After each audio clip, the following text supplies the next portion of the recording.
चालू हो गया। हाँ, तो ये बच्चों क्या है, ये है हमारा इंडक्शन टेस्ट करने के काम आता है।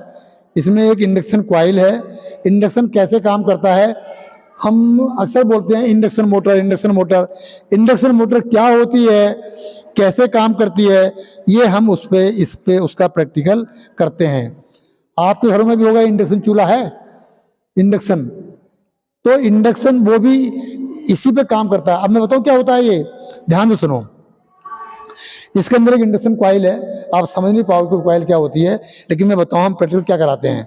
अगर हम इसमें एक यहाँ पे यहाँ तक अगर हम कोई तार लगाएं, पेच लगाएं, उसके बीच में फंसा दें कागज, ध्यान देना मेरी बात पे, और यहाँ पे हम दे दें सप्लाई 4 वोल्ट से 6 वोल्ट कोई भी, और हम इसे ऐसे करके यहाँ पे इसे इससे हम भिड़ा दें, इससे अभी किसी ने भिड़ा दी, ठीक है। जब हम इसे भिड़ा देंगे यहाँ पे और सप्लाई हम चालू कर दें, तो क्या होगा कि कुछ देर के बाद क्या होगा, ये जो कागज है ना ये जल जाएगा।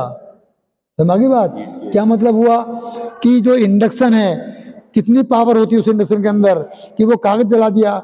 इसका मतलब हमारा एक्सपेरिमेंट ओके हो गया, ठीक है। यहाँ देते हैं न्यूट्रल मतलब नेगेटिव, और यहाँ देते हैं हम पॉजिटिव। ये 6 वोल्ट 4 वोल्ट से लेकर 6 वोल्ट तक हम कोई भी सप्लाई दे सकते हैं। इन दो टर्मिनल के बीच में अगर हम यहाँ पे कोई कागज फंसा दें तो क्या होगा, वो कागज कुछ देर में जल जाएगा।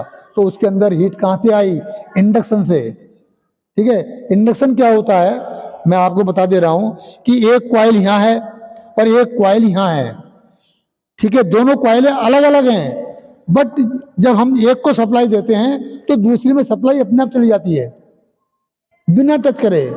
इसी सिद्धांत पे बना होता है हमारा ट्रांसफार्मर, और इसी सिद्धांत पे बना होता है हमारा इंडक्शन चूल्हा, जो घरों में काम आते हैं। हमारे घर में तो लगा हुआ है, और तभी कभी इंडक्शन चलाया हो तो पता होगा, नहीं चलाओ चला के देखना। उसमें आप दूध गर्म करो, जब दूध तुम्हारा उबल जाए तो गैस पे गर्म करोगे तो बिना कपड़े के आप उतार नहीं सकते, लेकिन इंडक्शन में गर्म करोगे तो नंगे हाथों से ऐसे कर लो, सिर्फ दूध गर्म होगा, आपका भगोना बर्तन गर्म नहीं होगा। ये खास बात है। ये तो हमारा था इंडक्शन।